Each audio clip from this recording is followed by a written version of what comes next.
She climbed onto my bed boldly and pulled her shirt over her head and smiled without blinking. The transport ship hummed through the void between stars and carried its cargo of humans toward the frontier colonies where few dared to venture, and Jake Morrison sat in the observation deck watching the stars streak past like silver rain against the darkness, and he wondered, not for the first time, if leaving Earth had been the right choice, but there was nothing left for him back there, and the promise of a new start on the colony world of Haven's Edge seemed like his only option now. War had ended 3 years ago, and humanity had emerged victorious against the Zithran Empire. But victory had come at a terrible cost, and Earth was scarred and broken, and Jake had lost everything in the final battle.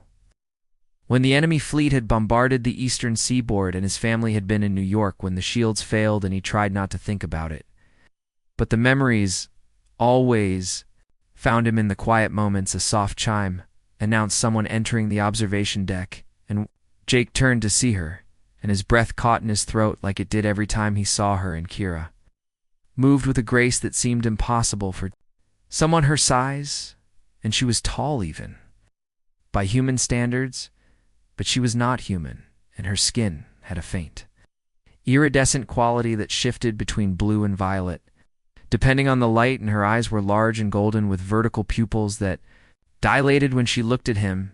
She had boarded the transport at the last way station, and Jake had been immediately drawn to her. They had talked for hours in the common area, and she had explained that she was Zithran, but not like the warriors who had attacked Earth, and her people were not all soldiers and conquerors, and she came from a scientific caste that had opposed the war from the beginning.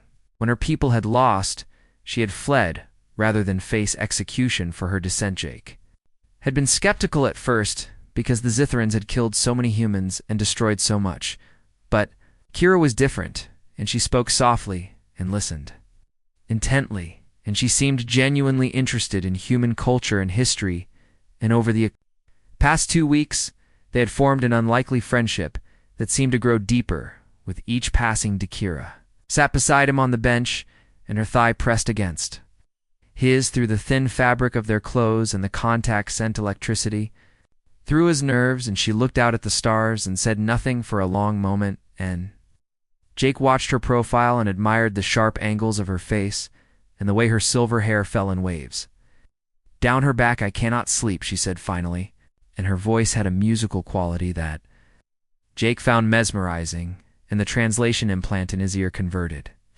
her words from her native tongue, but he could still hear the original sounds beneath, like a melody playing under the surface. "Neither can I," Jake replied, and he shifted slightly, and their shoulders touched, and the warmth of her body surprised him because he had expected her to be cold, but she radiated heat like a furnace. She turned to face him, and her golden eyes searched his face.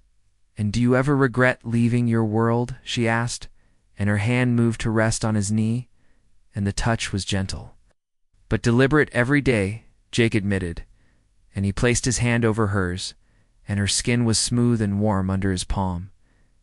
But I had nothing left there, and maybe out here I can find something new." Kira smiled, and her teeth were slightly sharper than human teeth. "But somehow that made her more beautiful, and I understand," she said, "and I left behind everything I knew, and my family disowned me when I refused to fight, and my government wanted me dead for treason, and but I could not participate in the destruction of innocent lives." Jake nodded, and he understood that pain and the weight of loss, and they sat in comfortable silence for a while and watched the stars, and he felt her thumb trace small circles on his leg, and the gesture was intimate and comforting. The transport would reach Haven's Edge in 3 more days, and Jake had been dreading the arrival because it meant saying goodbye to Kira, and she was headed to a different settlement on the far side of the planet, and they would likely never see each other again. And the thought made his chest ache with a loneliness he had not felt since losing his family. "Come with me," Kira said suddenly, and her voice was barely above a whisper, "into my quarters, and I want to show you something." Jake hesitated because he knew what she was really asking, and the attraction between them had been building for days, and he could feel it in every glance and every accidental touch, but he was still human, and she was Zithrin and the war might be over, but the wounds were still fresh. Please, Kira said, and her hand squeezed his, and her eyes were pleading. And I do not want to be alone tonight. Jake stood and pulled her up with him, and they walked through the dim corridors of the transport, and the ship was quiet because most passengers were asleep, and they reached her quarters, and the door slid open. With a soft hiss, and they stepped inside.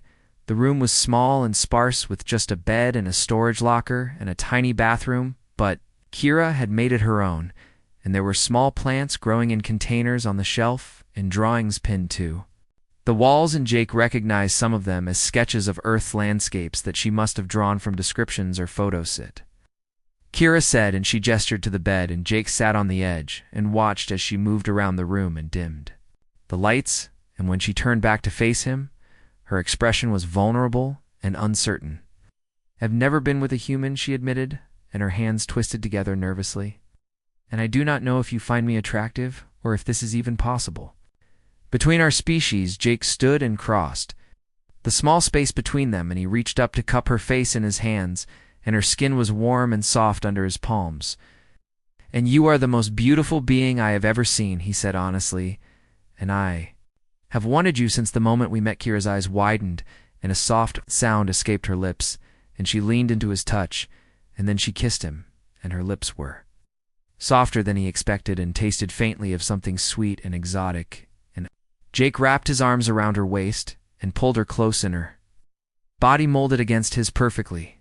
They broke apart, gasping, and Kira's pupils were fully dilated, and her breathing was rapid, and she stepped back, and her hands went to the hem of her shirt, and she pulled it over her head in one smooth motion, and Jake's breath caught because she was even more beautiful than he had imagined. Her torso was lean and muscular, and her skin had that same iridescent quality, and it seemed to glow faintly in the dim light, and she had no breasts like human women, but her chest was smooth and elegant, and there were faint patterns etched into her skin that looked like tattoos but seemed to shift and move. She smiled without blinking, and her eyes held his.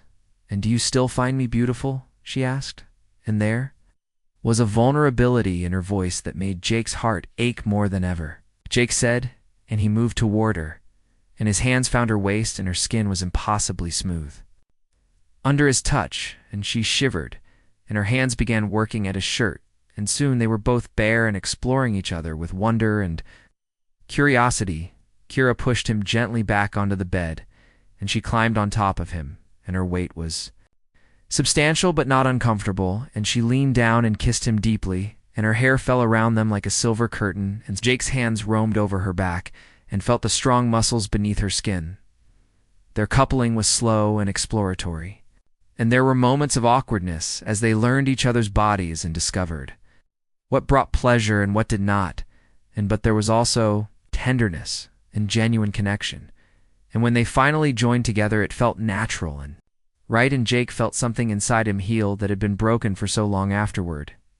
They lay tangled together, and Kira's head rested on Jake's chest, and her breathing had slowed to match his, and he stroked her hair and marveled at how soft it was. I do not want to lose you, Kira whispered, and her voice was thick with emotion, and I know we are from different worlds and different species, but I feel something for you that I have never felt before. Jake kissed the top of her head, and I feel it too, he said, and come with me to my settlement, and we can build a life together in humanity, and Zitherans need to learn to coexist, and we can be proof that it is possible. Kira lifted her head and looked at him, and her golden eyes were shining with tears. And you would want that, she asked, and even though your people would judge you for being with me? Jake cupped her face again. And let them judge, he said fiercely, and I have spent too long living in the past and drowning in grief. And you make me feel alive again, and that is worth any.